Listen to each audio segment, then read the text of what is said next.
So we're going to go ahead and move into round 3. Lacey, if you're just joining us, we're starting in round 3 because the modern semifinals and finals were playing out this morning. So we're going to be watching John Ryan Hamilton versus Robert Hayes.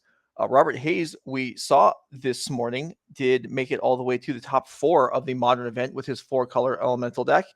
Here playing, looks like Grixis Midrange in Legacy. We'll get a chance maybe to look at the deck lists in between games, as it looks like the players are getting ready to go. So we've got John Ryan Hamilton, Robert Hayes, round 3, our first round of Legacy coverage today. All right, strap in. I'm ready to go. Julian's here. Let's get it started. Awesome. So do you know who John Ryan Hamilton actually is? I'm not going to blame you if you don't, because he's one of the most, I want to say, prominent Legacy players of the last year or two. Maybe I'm doing him injustice. Maybe he's been like famous for a while, but he's the guy who really put Yori and Death and Taxes on the maps. He was like one of the first people to really push that archetype, and he was like, people, you don't understand. We need this big 5-mana dragon in this deck. Trust me on this. And yeah, he put out results. He's been putting out results for quite a while now. And I think these days, when you say Death and Taxes, it's almost implied that you're playing Yorion, and that's John's work. Right, and that is a significant change from in the past. And it doesn't seem like an obvious thing. Like, well, Death and Taxes is, it's a fairly tight list. I guess there's toolbox type cards, but yeah, you add 20 cards. Now you can fit the entire toolbox. You can fit more tutor targets. You can fit more action. And yeah, I don't know. Yorion, it can't really increase the consistency of a deck, I wouldn't say, but it can increase, what it's capable of doing. Yeah. You know, the thing that especially, I guess it started in Denmark, where all the Danish Death and Taxes plays, they called it mono-white control, which is always like, I don't know if I subscribe to that, but it's a thing. And especially in the matchups where you play the control role, having Yorion, even just like, let's say, a recruiter to blink is not inevitability in the sense that we usually use that in Legacy, but it gives you just like that extra oomph to to make one more turn really count, and then your opponent might not be able to keep up with you. And in a deck that's very good at just disabling the opponent's threats, even with card advantage, Yorion often is the one thing that really makes the opponent go like, I don't want to say this. Downside though, if you're up against a main deck Pyroblast, it can get Pyroblasted, and it does happen at times, and it's the worst. Okay, so we see Robert Hayes here missing the second land drop after a ponder. So we saw the ponder shuffle, and then that's something that it can happen. You kind of expect your ponder to hit you a land, and it fails here, and that's going to be punished immediately by Vile Port here from John Ryan Hamilton. So taxing Robert Hayes is This is one of the most classic Death and Taxes starts, right? You go for the wild, second turn, you port them, they hopefully have nothing going on. Robert, we haven't seen decklists yet. Grixis Midrange, traditionally, the bane of Death and Taxes has been something like Cathar Command, right? I don't know if that's what we see in the graveyard here. No, I think that's something else. I think that might all be these promo cards, man. Yeah, is it Ongra's Rampage, maybe? I think it is. I'm pretty sure it is. It's a 2-mana spell, and I believe you can basically choose, you make your opponent sacrifice from a variety of options. Ongra's Rampage, yeah, there you go. Sacrifice an artifact, a creature, or a planeswalker. So that's actually telling me Robert had to discard to hand size here. Oh my god. Yeah. Enforcing the second wild, never really something you wanna do, right? But I guess if you think you might discard to hand size next turn again. Right. This just preemptively saves you from that if you don't draw the land. And so that, like the Ongra's Rampage with just an island on the board, that's nowhere near being cast. We see a bunch of red cards in Robert's hand. It's the most beautiful island in Magic, though. I take issue with your ridiculous statement. It is not. It comes from the same artwork grouping, the same set, but no. Spirit of the Labyrinth, okay, that's a card that Robert may find annoying. And 2 Pyroblasts in hand, I believe, for Robert Hayes. Yeah, 2 Pyroblasts, and I think at least one more Force of Will, like basically 3 cards you really don't want to see on this board. I think there's an expressive iteration, which is a convenient way to get around the Spirit of the Labyrinth because you don't actually draw the cards. But yeah, I was gonna say we desperately want a Brainstorm, but we actually don't want a Brainstorm. We need a removal spell into a Brainstorm, and then we still gotta hope that there's no Flickerwisp or something going on. So yeah, John is just going, oh my god, this is the new thing. This is what they've been doing. this is what like a bunch of the quote-unquote leading Death and Taxes players on Twitter have been brewing for, I want to say like a week or two. Like basically at some point people tried calling it Team Italia many moons ago. But yeah, they're splashing red. That gives them access to Magus of the Moon and potentially Pyroblast. And yeah, Robert is like, no, we're not going to do that. Get that out of the way. Well, yeah, he's crippled enough already. He doesn't need to have basic mountains all over the place in his deck. Yeah, Magus the Moon. So that's another. I mean, going from 60 to 80 cards, you have more room for random stuff, and it's not just a tutor target. There's multiple of them. They may not match, but they do the same thing. And Robert Hayes, well on his way to losing this first game. Yeah, for now, it's almost not that bad for Robert, right? He still has like both colors of mana available, and the port of John has been turned off. So at least you still get to cast most of your spells. The one thing that you're never gonna cast as long as the Magus is on the board is Murktide Region, which would be one of the cards that could get Robert out of this picker here. But yeah, right now we're just like gonna do the old beatdown. Oh, Jitte even shows up, like Legacy All-Star from yesteryear. Yes, indeed. Another Force of Will on another vial. So drawing 3 vials usually not the greatest for John Ryan Hamilton here, but when 2 of them eat Force of Wills, that's just fine. Yeah, it's the cheapest him to charge in the world at that point. Yeah. And Robert Hayes is out of here. Like, okay, let's take a mulligan. Let's take a mulligan on that John's one and just start limited beatdown just got there. Yeah, all right. So we only have one deck list available, so let's go ahead and take a look at that. See, it is John Ryan Hamilton's Death and Taxes deck. So we can see here the full 80 card Yorion special plus 15 more on the board. Oh, and there's a Hammer Mage in the sideboard. I'm trying to remember what it does. I think it destroys all artifacts. It's one of the spell shapers from Acadian Mask blocks, which is kind of cool against, I guess, Urza's Saga. But I'm actually trying to verify that because it's been like a hot second since I've played my last Hammer Mage. Yeah, Hammer Mage. Destroy all artifacts of converted mana cost X or less. It's not going to be used in this matchup. Still excited for it. Maybe we're going to see it later in the tournament. Other than that, this looks pretty straightforward. Like the Death and Taxes players sometimes mention Timeless Dragon as being a flex slot, but it's pretty good, right? When there's so much Delver going on, you're pretty happy about having a flyer that's basically bigger than anything but Murktide. Yeah, and you talk about Delver being 20% of the field, and there is 5 blasts in the sideboard of this Death and Taxes deck. Not skimping around there, and that's a lot of removal for Murktide Region, in addition to Solitude and Swords of Plowshares already being in the main deck. So good luck getting that going. How many we can't see the bottom lands, but I think we got like 4 fetch lands, we got a mountain, and then I think there's a Prismatic Vista, at least one of them. Yeah, it's not that many red sources, are they? Oh, I see. Especially in like an 80 card deck. Well, but you got Magus the Moon. You can make your own red source from Karakas or Rishadan Port, whatever you want to do. What is Magus for? Magus is for mana fixing in my deck. Yeah, exactly. Yeah. Oh, the next level. Recruiter the Guard searches up a mountain for you, no problem. Yeah, you should be involved in these next level developments here. Eventually, we're gonna make Death and Taxes a 5-color deck, and I guess yeah.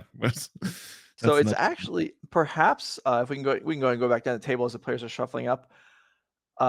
It's maybe interesting that Robert Hayes discarded that Angros Rampage, because otherwise John Ryan Hamilton wouldn't have known there was black mana in the deck. So I don't know if Magus the Moon would get boarded out against red blue Delver. It seems at least possible, but against a 3-color deck, you're more likely to leave it in, I would think. And that that information was revealed when Robert Hayes discarded to hand size on turn 2 or 3, whatever that was. That's a really good point. You're right. So John is probably gonna keep the Magus around, right? That's we haven't seen Robert's deck list yet. I'm trying to see whether I can see it on my end somewhere. We don't have it. So Robert Hayes submitted a paper deck list instead of online, so it's not actually built into the system. Old school. So we're gonna explore it together with John. Yeah, that's right. So what are we seeing here? We see a bunch of Grixis cards, and they go straight back into the deck. At least 4 land there. So that's going to be thrown away. Not too much additional shuffling for Robert Hayes. And take a look at a new set. That first 5 there looked functional. So we're probably going to find a good 6 out of this 7. Ooh, there's a Force of Negation. I guess there's not too many things we can hit other than like Vial and let's say Swords to Plowshares, if that's a concern. Like if we really wanna hit that Vial, we'd keep it in. And alternatively, of course, there's always the chance that Robert just has like not enough cards that can really take out, like if there's not enough on the side. But I'm curious. If we actually use that Force of Negation to hit a turn 1 Vial, I'm very happy. Yeah, well, I went to the bottom of the mulligan. Maybe he has an earpiece and he's listening to the coverage and he heard you say that. And he's like, oh, Julian doesn't like it. All right, I'll get rid of it. And he has the beautiful island again. You can't convince me that there's like a nicer island legacy. I don't even know what to say. There absolutely is. All right, so here's a brainstorm turn 1 main phase for Robert Hayes. That's generally not a sign of strength, but it will help him clean his hand like up. if you're trying to pretend that you're a combo deck, that you could do that, but we pretty much already showed that that's not what we are. Like the only reason we might be doing this is we expect John to have like a Pyroblast, and we don't want to get our like brainstorm Pyroblasted, but we really want to hit that second land drop that we might be missing, or like, you know, setting up for a very important 2-drop, which I guess we will see what it's going to be. I guess Baleful Strix is the most likely thing, right? That's going to come down here. That's really a good card. We've seen Narset in hand. We're not quite there. Robert, also seeing 2 Magus of the Moons in game 1. Whether or not they stayed in John Wright and Hamilton's deck, Robert Hayes is going to have to respect them. And we do see, a second basic land fetched out here.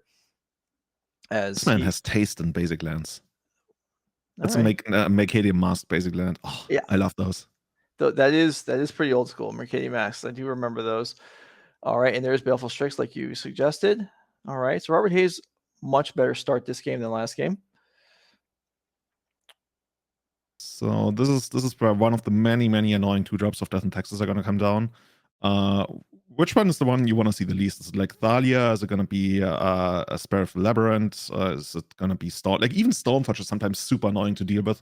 Ever since Kaldra Compleat has been printed, it basically puts a real clock. Can you imagine? It has like first strike and it kills everything it touches. Yeah, I mean, it really does. How does it not dominate Legacy? I mean, yeah, it has to come off Stoneforge, but it's such an annoying card.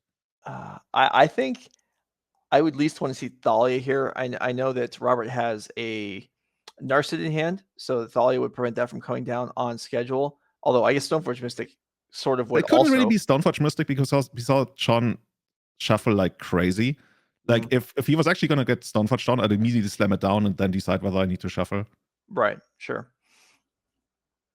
We can. Okay, there's Thalia, and I'm wondering, like, a lot of the matches, the dynamics are going to depend on what Robert really wants to do in that matchup. Like, there's many ways you can build Grixis, and you're also like your choice of master removal is going to be important. But for now, like, John can just like sit back, create his card advantage engine with like all the basically draft commons he has in the deck, and see where it leads him. Unless Robert like wants to.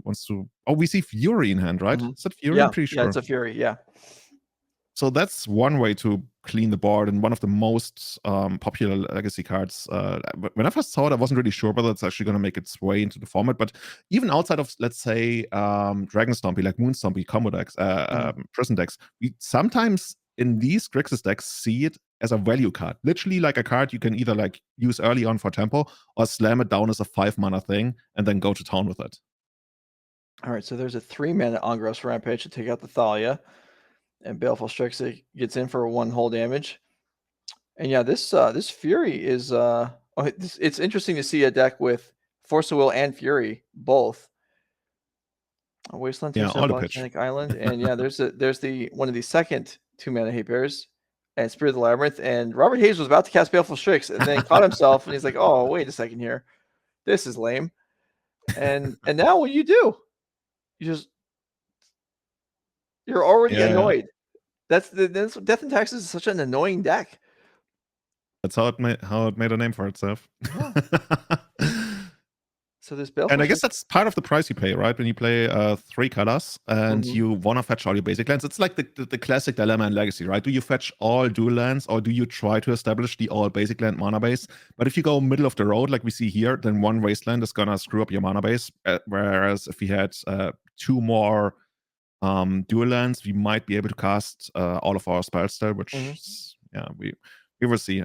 Robert needs mana, and Robert needs stuff to do, like basically It's really hard to say like what he even wants to do in the matchup, other than like maybe even stick at Chase if he has that, because Death and Taxes is also really, really good at just like trading 1-for-1 and like plus oneing you on card advantage in the long run. Mm-hmm. So technically this should be a really good match, but we need Robert to be in this, right? We need Robert to actually cast the spells. Yeah, I mean, Baleful Strix to not draw a card is not much. Here, and this is... That's another way to get red mana, by the way. Timeless Dragon, yeah, cycling, get the plateau, yeah. Also, if you get Timeless Dragon from the graveyard, that can't be counted. It's an activated ability. So yeah, that Force of Will is not really going to do much. No, Force is certainly not great here, and yet it's still a card that you want to have because there are scary cards available from Death and Taxes deck. Aether Vial can play a big role in the early game, and then sometimes some of the sideboard cards. It's tough. You're not going to Force of Will a Pyroblast though, and that's kind of changed how this red splash allows, instead of having like haymakers, whatever cataclysm kind of nonsense. That's always what I think of as the big Death and Taxes haymaker. Robert's brought in blue cards, but these Pyroblasts are just gonna be super irritating. So here's a vial. Do you force this into red mana? I don't know. This is potentially painful. It gets away with it for now. Yeah, I think John might even have had, I'm not sure, a Pyroblast available. Oh, that's so smart, by the way. Actually, he's not even allowed. He uses a different colored sleeve. I guess you can do that. I mean, I never thought about it. Yeah, I'm not sure that you're necessarily supposed to, but judges in the past at the Energy Series have allowed that, as it is something that simplifies things for a lot of players. I guess there's no real potential for abuse, right? So might as well. Yeah, that's I like that. That's smart. Yeah, John is just like sitting back. John is like, you know what? I got all these like big creatures that just like come your way, and you got your 1/4. Like we might even get to a point where Robert just runs out the Baleful Strix to have an additional blocker, even though he's not gonna draw a card from it, which is kind of sad. But yeah, it is what it is. Right now, still sitting at like a reasonably healthy 14 life total, but okay, we're gonna dismember that dragon. Still pay 4 life for it. Yeah, that's... Actually, we could have... Oh, wait, is that to Cling to the Dust, I think? Yeah, I don't think it's Cling to the Dust. Okay, yeah, it's Cling to the Dust, so we just ate a card from the graveyard to cantrip. And okay, Volcanic Island, all 3 colors back online, but it's a little late now for Narset. Something. Oh, there's a bolt for the Spirit Labyrinth and a Brainstorm. Okay, so Robert Hayes finally gets to actually do what he wants for a first in this match. Yeah, you kind of were... I almost want to say like he's stabilized, right? Because John doesn't have too much going on other than the Yorion, but that's still basically right now just a vanilla card. I don't hate where Robert is now, now that we've unlocked the Brainstorm and we probably put away a bunch of cards that we really don't want. Ideally, we'd also have like a fetch land available at some point, but for now, John is probably also going to have like a bunch of good top decks. That's just like the way it works, right, with Death and Taxes. So many +1 card advantage. Okay, we're just going to get rid of the Baleful Strix and crash in for 4. All right. Well, this is a lot of pressure. Robert Hayes, It is 2 Baleful Strix down already, so that's kind of one of the nice ways to deal with a creature like this. And yeah, Robert's going to have to dig up something else. We're just going to fetch. I guess that's going to be a couple more. Well, we don't really have to fear Wastelands out of Robert, so maybe we're just going to get like 1 more plateau. I'm not even sure how many we're playing here. Wait, could this just be Yorion for no value just as a flyer? Yeah, I think it could. Like, especially since we decided to Pyroblast that Baleful Strix to get it out of the way, just to get the 4 damage in. We're basically sitting here, we're saying we got you in 2 swings, almost in a single swing. So you better put something on the table now. And we do have that Fury over here, which would be able to get rid of one of the dragons. But that's not exactly exciting. No, it really isn't. Oh yeah, I can get rid of the timeless token there. Here's an iteration for Robert. Okay, needs help Basically 2 removal spells that somehow can hit Yorion. I guess Robert is missing those pyroblasts now that Yeah, he I mean, probably liked on the Pyroblast, yeah, sideboard. sure. Pyroblast would be great on Yorion, but if you brought that in, that seems like a stretch. So, okay, here's a Ponder that's found on the iteration. Is there blue mana in hand? Even if there is, this is a huge attack incoming. And there's like the only thing that we really want here is like another Baleful Strix, and like you mentioned, we already got rid of 2 of them. John was able to chew through 2 of them, and there's still like 2 like this is Magic as Richard Garfield intended. 2 giant dragons speeding down. And that's just like nothing you can do. Yeah, opponent casting cantrips, drawing cards, and just what and we were talking about, right? Like what does Yorion actually do for the deck? It's just like that little extra oomph that we see here. So we're not like attacking for 4, we're attacking for 9, and all of a sudden like a 3 phase, like a 3 or 4 turn window for Robert to find something has been reduced to something like barely 2. Like depending on how much fetching we're gonna do here, and whether like John finds like a random thing that adds 1 more power to the board, it could be over like pretty soon. Like there's even something like Shadow Spear. Like I think Shadow Spear would be lethal. That makes it like an attack for 10. Yeah, that would. How big is the token for the Timeless Dragon? Should be 4/4, right? 4/4. So yeah, so and Yorion's 4 also. So oh yeah, you're right. That's just so that'd be that's just 9. 9 I mean, that'd still be great. But it wouldn't quite be lethal. Robert looking for something like, I mean, a Fatal Push would be excellent here. Just to get out of this turn. Land up's already been made, so there's just the 1 black mana available. Dismember, not ideal, but it'd be something. There's Chandra, Torch of Defiance in hand. I think we'd still need like a 2nd red mana to cast that next turn. But if we want to do that and minus to kill the token, we still need something to kill Yorion right now. Right. Robert is in trouble. This might already be game over for Robert. Like we basically need, we need cards that might not even be in our deck at this point. And on top of that, we need John to literally have nothing, which is a pretty tall order in Legacy. Like a lot of cards are pretty good here.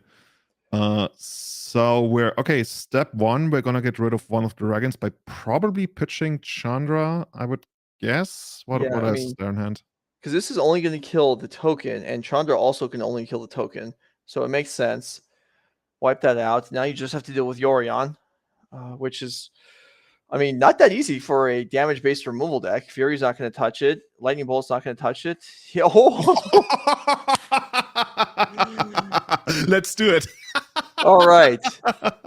You had Kaldra Compleat crashing in. Yeah, if you had in your bingo card Hardcast Kaldra Compleat, you got it. First Legacy match of the day. John Ryan Hamilton delivers. And Robert just like went from an almost impossible situation in a maybe literally impossible situation. I'm wondering, that's just like nothing. He's like, okay, I'm gonna look at the 3 cards. You got it. Well, John Ryan Hamilton puts on a show in the first Legacy match of the day. And Robert Hayes had a lot of success in Modern this weekend. Top 4 in the event. Takes a beating in round 3 of Legacy. All right. So we're going to go ahead and move into the backup match. We're going to be watching this on replay. So we're going to start from game 1 from the beginning of the backup match. Let's go ahead and roll it.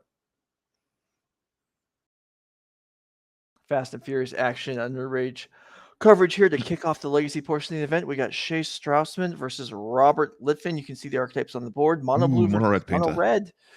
Okay, well, that looks like a whole pile of mulligans for the painter deck. Mono red painter is a deck that we've been pushing on the Everyday Eternal podcast for a couple of months now. My co-host Callum Smith has been really into the deck, has been playing it at basically every single paper tournament. And I think it recently even won a Legacy challenge in the hands of Delthar, and it's one of those decks where you really get to play amazing Magic, right? You got that combo, like in a way it actually reminds me of Elves, like a lot of decks do. But you got that potential combo finish, but you're incredibly good at grinding out your opponent with all those goblins, right? Just like incremental value left and right, and sometimes you really, not even sometimes, quite often, I want to say post-board, 50% of games you just win by beatdown and not by milling out your opponent, while the opponent still has to respect both game plans, and that's the beauty of the deck. On the other side, we see a vintage deck. Yeah, Shea Strausman just cast the same number of 0-mana artifacts as Robert Litfin kept as cards in hand to start this game. Thought cast for 1 mana without even playing a land, no problem. Yeah, we'll just cast another thought cast, right? Yeah, there it is. Seed of Synod, another thought. Like, dude, this literally is vintage. Whenever I get to play vintage on like these rare occasions, this is what I want to be doing. Absolutely busted stuff, drawing all the cards, all the artifact mana. Even though we still need to make it work somehow. Right now we haven't really, like, ideally you present something on the first turn. Okay. Well, actually, is that a chalice for 0? That can't be, right? It has to be. It can't be any other number. Does he think this is the mirror? Oh, good observation. Or he's maybe he needed it to get that one. Okay. Yeah. I mean, all the more power to him if he thinks it's the mirror, and he, like, in that case it would be like an amazing play. It's still not bad. But we will see. Urza's Bauble here on turn 2 is actually going to see half of the hand. You may as well crank off the other one, right? Maybe you can see the other card. Actually, we should probably like shuffle other. Okay, well, never mind. The dice roll randomizes it. Yeah, I think most of the time I feel like Magic players over randomize. Yeah. I'm just saying, like, he could now know that there's 2 ancient dance. Not ancient dance. You're great. You're right. You're right. That is a significant point. All right, here's a Goblin Engineer to dump something into the graveyard. So maybe Wurmcoil Engine. Come on, I want to see. Actually, no, you couldn't get that back. Let's get something else. Ideally, you'd of course want a painter because your Urza Saga is eventually going to pop off and find the grindstone, so you get the entire combo assembled. So yeah, Shea needs to do something. We've seen all these like bells and whistles and drawing cards. I think we drew 6 extra cards in the first turn, plus all the baubles that we cycled. But we need something, and the deck is, well, I guess you play Force of Worlds, but right now Robert can win through any amount of Force of Worlds. Oh, and Deckard's Needle. It's not winning through Pithing Needle here. Name's Goblin Engineer. So that's going to leave that Painter Servant Strand in the graveyard for now.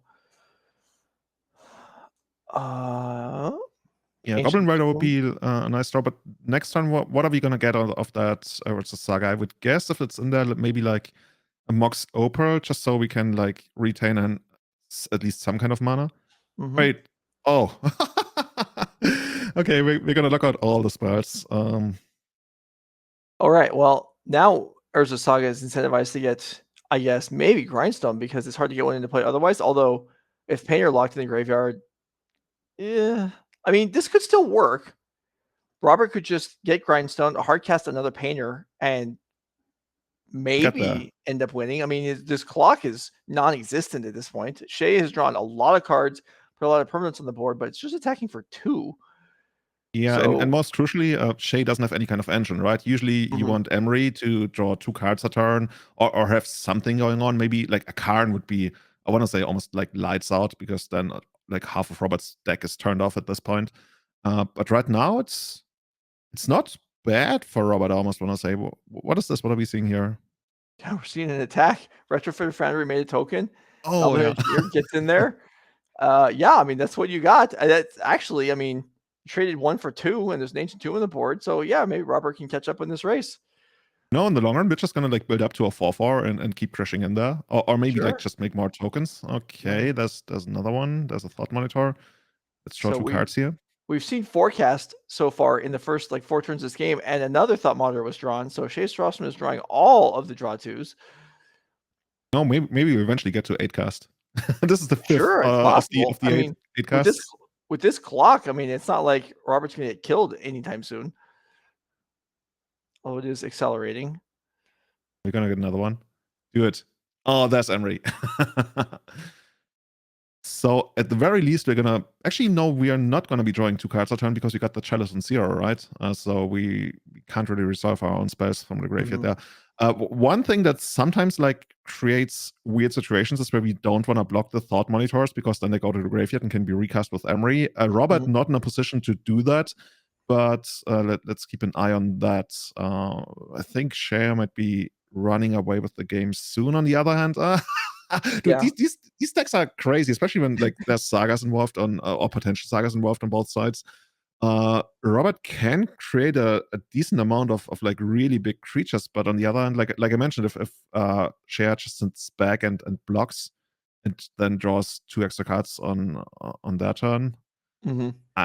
this can get messy like pretty quickly. And while doing all of that, there's the potential for Robert to just top deck a painter and maybe even like untap into a win then. Yeah, it is possible. That is, the threat is there. Shea might have a force will at this point. Here comes 3 Thought Monitors, so in for 6. So this is a bigger clock than it was a turn ago. We went from 2 to 6, so that's Rob dropping to 10. Does have, a couple more turns at this point at this rate. Yeah, those 3 Thought Monitors have fused together to form another big dragon. Legacy these days completely dominated by dragons. Whichever deck you take, it's just like everybody has a flying dragon almost. So basically, we just went back 20 years. Yeah, that's how we get the old school crowd back. Yeah, That's that's why they show up again. when I was first learning how to play, and Legends was kind of fading away, and there was the Elder Dragon, the original Elder Dragon Legends, Victis Asmati and Arcadius Sabath, things like this. These cards are terrible, but we thought they were incredibly good because they cost 8 and they were huge flying dragons. How could you ever beat that? Yeah, and you could use your 7-drop Riven Turnbull to accelerate into your 8 or 9 Sure, drop. of course. We probably didn't even think things through very well, but yeah, accelerate out however you want. There's Nicol Bolas. All right. The original strain. Here's a Pyrite Spellbomb that can, it could slow the clock down, but you probably just have to kill Emery, right? You can't just. Yeah, you Or gotta maybe kill Emery. Like if you maybe kill one you of the Thought proc- Scores, Yeah, if you kill one of the Thought Monitors, it just gets recast as Emery, right? right. Maybe you're even just drawing a card of Pyrite Spellbomb, but with one card in hand, Robert Litfin is not looking good here in this game for sure. Mold of 4 and your opponent kind of went off in the first 2 turns of the game, even though it didn't generate much of a clock. Okay, let's see. What are we gonna get here? Oh, and you're right. It looks like Shea is sitting on at least 2 Force of Words, one of which is even castable with just mana. This is a pretty tall mountain for Robert to climb back into the game. This is the absolute power of the mono blue 8 cast deck. Like if it gets to do what the deck wants to do, while just like slightly interacting with whatever you're doing, it's a problem. And that's why we see so many, let's say, meltdowns in Legacy. Obviously not in Robert's deck. Robert will have to find some other way to combat that. But here, what is this? This is just like another token. Okay. Yeah, so the Retrofit Foundry is moving up the curve of its function here. Yeah, I guess it was like a block and a sack before damage, so we can like create the 4/4 construct token. Yeah, so maybe Golden Company, as I like to say. Maybe we can bring the Retrofitter back up on the screen, but it goes through stages. It's I believe without any additional help, it's make a 1/1, and then make a flyer, and then make a 4/4, right? And that's the top end of the progression. Top end is the 4/4. Yeah. Also interesting play from Shea. We played 2 more Emerys, which of course died to a legend rule, just so we can mill ourselves to 4 again to find something else we might, something like a Kappa Cannoneer. That would be the dream. All right, and Pyrite Spellbomb is cashed in for a card here by Robert. Like you call it, right? It's probably like the best use for it. Maybe. He's looking for. He needs something here. Now, 4/4 does not fly, correct? Even though the second level token does. So this is a lethal attack right now. Yeah, I'm trying to figure. I think there's nothing really. Like we needed more mana. Like potentially, if you have like a ton of mana, you can use it like several times. Yeah, I guess that's what we're doing here. We find that LED. With LED, something like a painter would be a combo win, although we know that's not going to work because Shea has a Force of Will in hand, but Robert is doing what he can here.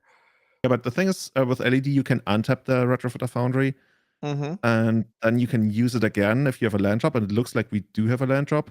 So in one turn, we can actually generate a flyer to block one of. Like we basically invested our entire hand and an LED into just like gaining 2 life, and that's a horrible position to be in. Yeah, but if you're at 2, it's maybe still worth doing.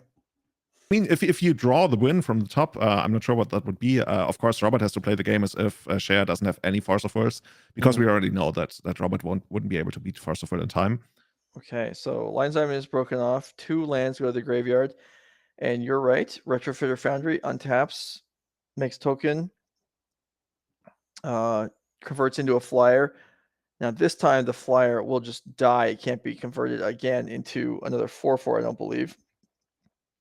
So this buys a turn, but with 4 mana available. Yeah, there's Sai. Sai just chilling. Yeah. If you could literally put one card on the top of your deck if you're Robert, Painter doesn't do it, right? No. Even if it resolves, there's not enough mana. There's only 4 mana available. Painter plus activate costs 5. Destroy all artifacts. Shatter. Well, no, Could kill both of your lands. There's a obliterate, not obliterate. There was a destroy all artifacts that was sacrificed 2 mountains to cast. I can't remember the name of it. Pink elephants. What's it called? I'm trying to remember. It's from German have strange nicknames for things. River I don't know Rise, why. yeah. Pink elephants, is that the artwork on the card, or is that just what you call it? If you ask me, it's more like red elephant. There Okay, you go. yeah, see, this is pretty pink. Elephants pulverize. How did you come up with that artwork? That's amazing to me. There it is. But there actually aren't even any artifacts in play for Robert. So he needs a Blood Moon effect, Max of the Moon, and then a Pulverize. He's got his lands, which are artifacts, I guess. All right, so I think this is going to be a scoop now. Yeah. Yeah. Pink elephants, get out of here. This is what the vintage crowd told me. I've been trained by the vintage crowd.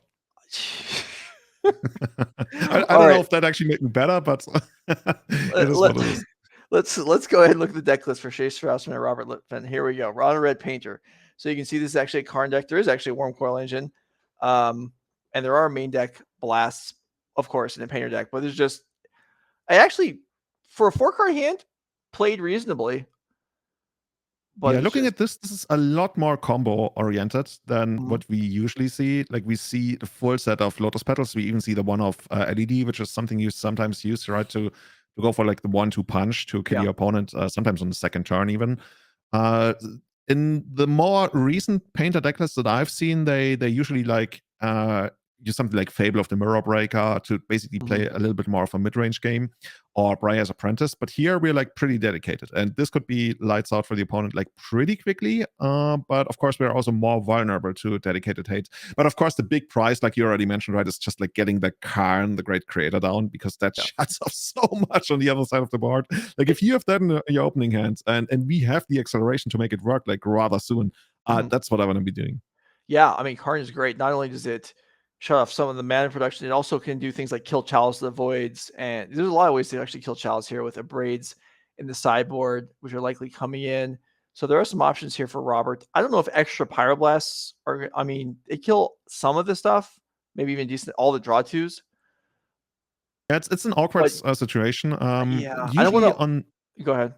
Yeah, usually on the 8-cast side, a common thing to do is to just like bring in more forces. Like, you have 4 forces in the main deck, and then you bring in like up to 4 more Force of Negations in the sideboard if you expect your opponent to have really dedicated hate. And like, Karn is right on the verge, right? Usually Force of Negation really isn't all that great against Painter. Like, if you look at the list, like, most of the stuff is like creatures or things you don't want to force.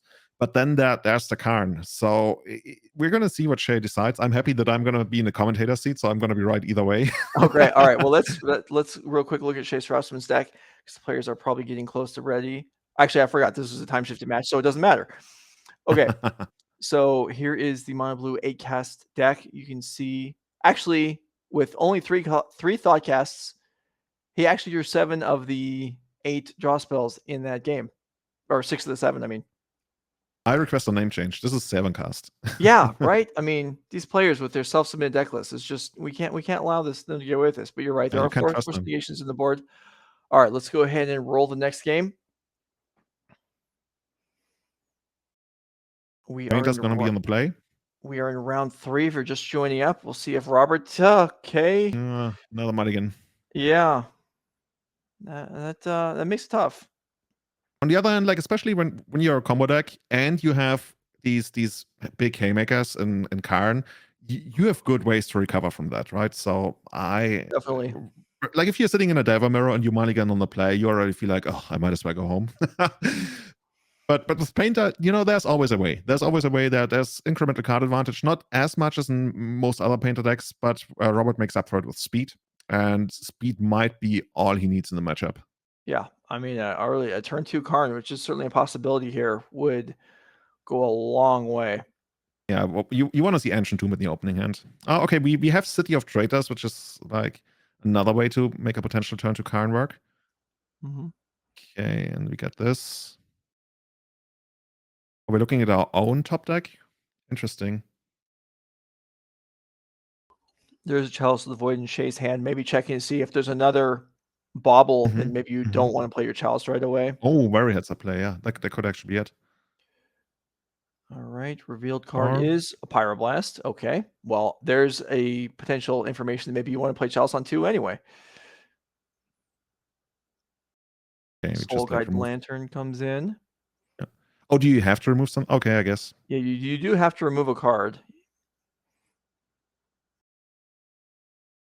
And there are the 2 bauble cards. Okay, so a lot of action there for Shea Strausman. Ancient Tomb comes down for Robert. And if you said there's a City of Traitors in hand, then he will have lots of mana available next turn. I might have, like, I thought I saw a City of Traders, but either way, especially since Robert hasn't done anything on the first or second turn, I would almost think that there's like something big coming down on the third turn, unless he's sitting on all reactive cards like Pyroblast and Lightning Bolts and stuff. But yeah, this is the most exciting turn of the game thus far. Oh, and we probably have Karn plus Pyroblast backup. Let it be. Oh my god. Goodness. This is brutal. Shea Strausman actually cantripped off the Soul Guide Lantern, missed the land drop, and discarded Chalice. And you're right. Here is Pyroblast to get Karn in, and Oh, it's that's yeah. These are like these weird situations, right? Shea knew about the Pyroblast. On the other hand, you feel like this is what my Force of Will wants to connect with. Like, do you still? I don't know. I don't. Yeah, if you know it's there, I don't think you can do that. But there it is. Tutor. I didn't see what got picked up there. Saga goes to chapter 3. Shea without a permanent No. at the moment.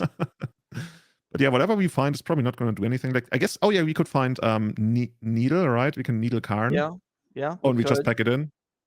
All right. Well, that was a lot on. Well, I mean, Shea did kind of the same thing as game 1, a bunch of cheap things, but then didn't have the draw twos, didn't have blue mana, and just collapses in the face of that Karn. All right. We have game 3 available. Let's go ahead and get it started. I am interested to see how this plays out. We'll see if Robert can keep, his average starting hand size is like 5 this match so far. He's actually made it to game 3, so that's something. Shea owes Robert 4 or 5 mulligans at this point. If he's an honorable person and just makes up for it, just blindly, he's like, oh, you know what, you mulliganed 4 times already. I'll just go to 3. I don't need 7 cards. Let's just like judge. Exactly. Can you like actively announce that you're gonna mulligan to 3? Like you're gonna skip shortcut it? I don't guess. know. I mean, I've never heard of that happening before. Sometimes at some point Wizard's gonna print a card that makes it advantageous to be on like 0 cards in hand. It's like, oh yeah, if you draw it and you have no cards in hand, you win the game, and then people just like to roll the dice and yeah. Anyway, so this is pretty good. We got the classic vintage play of turn 1 Chalice. We see it here on 1. Mm-hmm. Robert might very much care about it or almost not care at all about it. And this is great. This is the turn 1 saga. And we actually talked about this in our podcast Discord the other day, where people were asking, hey, how do I handle this? How do I handle that? And one way to handle like problematic sideboard cards is just go to town. You just like go turn 1 saga, turn 2 Ancient Tomb, and you make your tokens and you kill them quicker than they can actually ever get something to play. On Shea's side, of course, there's another saga as well. So that's probably the opposite of what Robert wants to see, because all of a sudden our beatdown plan is not going to be very effective, especially since Shea is going to have more artifacts most likely. Mm-hmm. We might be back on the Painter mill you out plan, and Perhaps. Robert has to make the decision like rather soon now. I mean, Karn here would be vulnerable to a force this time, but just doesn't go for anything. Grindstone got played into the chalice there, so Robert checking to see if Shea is paying attention. Shea was, so the Grindstone did not make it into play. Yeah, legit play. See like whether your opponent's like on top of their game, and turns out Shea is. Question in the chat: is chalice checking cheating? The answer is no. You are perfectly entitled to do that, and it is your opponent's responsibility. If just to finish that up, chalice checking on yours, like you cannot into your own chalice do something like that and see if your opponent's paying attention. That is cheating. But you can do it into, if it's their chalice, you can run into it, and if they forget, you're good. I had if you do it into your own chalice, you get thrown out of the tournament. Yeah, exactly. Yeah, not okay to do it on your own. A couple of years ago, I was playing Reanimator in Legacy, and my opponent had chalice for 1, and I had to reanimate, and I was like, oh well, okay, I'll try with the Ponder first and see if they're paying attention. They're like, okay, Ponder's okay. And I was like, okay, phew, reanimate, and they're like, oh, I have a chalice. Counter the reanimate. I was like, oh. You know, it sometimes happened with elves when they would let the glimpse resolve, and then they would remember it for every single elf, but you would still draw the cards until you find, let's say, abrupt decay. So like, yeah. Okay, so here we get a bunch of creatures. So now all of those are 4/4s, right? So we can Christian for 4. Shares are going to be like 1, 2. Actually, it's going to be a 4/4 on the other side of the board as well. So they can trade, but yeah, Share is not going to. Well, okay, so that Mishra's Bobble's in the graveyard for Shea. Oh, it's in the graveyard? Okay, never mind. Then it's a 3/3. Yeah. Good point. I would have misplayed. Dude. I need to play more paper Magic. Interesting that that Robert City of Traders to get. I mean, you presumably has something to play. Otherwise, he could have just left the tapped one in play instead of playing the fresh one from hand. Would it be just simpler if City of Traders was legendary instead of just dying to the next? I mean, I guess versus other lands different ways. But when there's just City of Traders itself, it may as well be legendary. Yeah, but back then, like, it used to work very differently, right? Sure. Okay. And you could even like legend rule your opponent's City of Traders and stuff. Yeah, lots. Yeah, the legend rule changed a few times, definitely. All right, so Shadow Spear comes in, equips, and this is going to make racing impossible for Robert. Yeah, it basically never happens, right? There's you need one of your braids, right? That's one way to get rid of it. You can cast it. Shadows is only on 1. That's a good way to do it.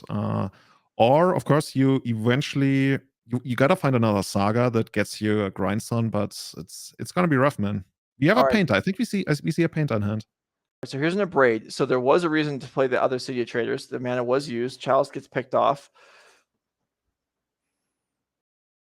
But there's a painter and a grindstone in hand. Dude, we might actually be able to just win this game. Well, okay. Assuming Shea has nothing going on. Shea is still sitting on a couple of cards, but if we find enough mana, we might be able to do this. And this is a lot of stuff going on this turn. All right, so there's a force on the grindstone, which does exile it, but we know there's already a grindstone in the graveyard that the welder can bring back, and Shea's going to check that out right now. It does take a decent amount of mana to complete this combo, and Robert doesn't have a lot to work with right now. I was about to compliment both players about like their pace of play. I remember this. This is a replay. But yeah, there's a lot going on. Shea probably should be aware that there might be a painter coming down, right? Because we saw Robert not going after the Shadow Spear, which is like the big card that lets us win the beatdown, as you mentioned. So why would you go going after the Shadows? And on the other hand, you know, the Welder can also like kill the constructs that we see on the other side of the board. So Welder not only works for your own artifacts, you can also weld out your opponent's artifacts. And over time, those constructs, even the Shadow Spear, or even, you know, something like the Shadows can just be welded out, which, funny enough, can sometimes create situations where Robert forces Shea to get a Shadows on 0 into play, which of course is not what that deck wants to have in play most of the time. No, that could definitely happen. So the Solar Lantern took the second grandstone out of the graveyard, so that welder's not going to work there. We see a double block here to trade, and then like you're saying, this welder can now remove the token in play and replace it with a Chalice for 0, for example, which is not going to work to Shea's advantage. Shea's life total drops to 7. I don't see how that's possibly correct, but I guess that's what he was. He was very low before. He just gained a bunch of life to 7. I'm not sure. Anyway, here is the painter. As a painter, we have a way to either get Grindstone to play from the graveyard or eventually from the Ulster Saga. One thing I could see is like the welder, if we have enough life, just like getting a Lotus Petal back to give us more mana to eventually activate the Grindstone. But Shea, yeah, there's not too much to do, right? We can get in, but we need help, and for like any of the force that we have don't really help us. So that's. I think I would like to have seen upkeep or even main phase weld the token into the Chalice on 0, because that actually can impact what Shea can cast for the turn. And there's another Chalice on 0 that would have been, I believe there's a Chalice in the graveyard because it got abraded, and that would have just been uncastable. Not that it matters that much anyway, but it does grow. Well, we'll see. We'll see. Also, there's the Soul Guide Lantern in play, right? So actually, that kind of turns off Welder for at least one Welder activation. Oh, okay.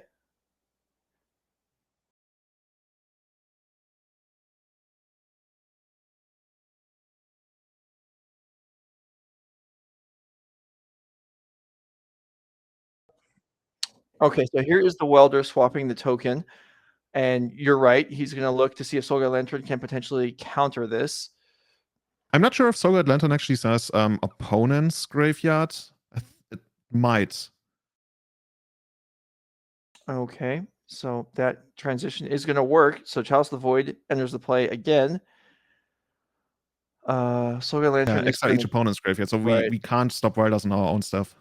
So there's a Mox that gets countered. So that is, Yeah, so that is actually that should be a warning. That is not something you're allowed to do. I mean, you could well, I guess you could argue it anyway, but like you mentioned, this is a hot territory. You don't want to be doing this. Anyway, looks pretty good for Robert now, right? That Wilder has completely taken over the game. No, I agree. It absolutely has. Yeah, and there you go. You, like you said, maybe switching into a Lotus Petal there, it does do that. Saga will dig up Grindstone, and with the Petal in the Ancient Tomb, that is an activation. So if there's no interaction from painter. Yeah, there's no interaction for Shea here. This is game over. There's Which the color activation. did we choose? Ooh, we got something. Oh, we got the bounce. We got the bounce land. Ottawara, yeah. That would do it. Must be it, right? I mean, it really only keeps us alive for a turn because the same thing might be happening the next turn again. Yeah, Robert trying to figure out whether there's like any. Actually, like if you had a way to kill your own painter, like let's say you have, well, Pyroblast doesn't resolve through Chalice, I guess. If you had Abrade, you could Abrade your own painter and then get it back with Welder, I guess. Maybe that's what we're considering here. That would be a pretty cool way to end the game if that does exist. Nope. Okay, there it is. Painter gets bounced. Grindstone activates. 1, 2. Okay, stop there. Needle would have been a good card to draw. It wouldn't have resolved it, right? That's true. All right, it would have been a terrible card to draw, is what I was saying. So Shea's locked out of 0s and 1s here. This is pretty tough. I guess Kappa can only has like the one way, but on the other hand, Welder, dude. If we can't handle Welder, we can't win this game. I'm pretty sure. Like the Dismember would have been a way to do it, but if we can't handle Welder, like no matter what we get, it's just gonna bite the dust. This is a fun game, a fun match to watch. Although this game was by far the best of the 3. Yeah, this is what Painter makes. Like this is the kind of games you get with Painter. Painter is just like so many little things, so many like tiny interactions. Like we mentioned, that Abrade your own stuff, get it back with Welder. I think Welder is one of the most fun cards in all of Magic, especially since it allows you to also like target your opponent's stuff. I mean, it's there's a reason why it used to be maybe the best creature in Vintage at a point in time, like a long time ago, but still. All right, Painter Servant comes back in. Hardcast. Robert down to 1 from Ancient Tomb. Hardcast Force of Will. So smart. Held out the Chalice, Pyroblast, and Robert's like, "Cool, I win." And I'm not sure that Grindstone activation actually happened yet. Yeah, okay, so we're still playing. You didn't have enough mana to activate it. Okay, Force of Negation is a draw, and Robert Litfin is going to win this one with Mono Red Painter over 8 cast, coming back from losing game 1 on a Mold of 4. That was fun.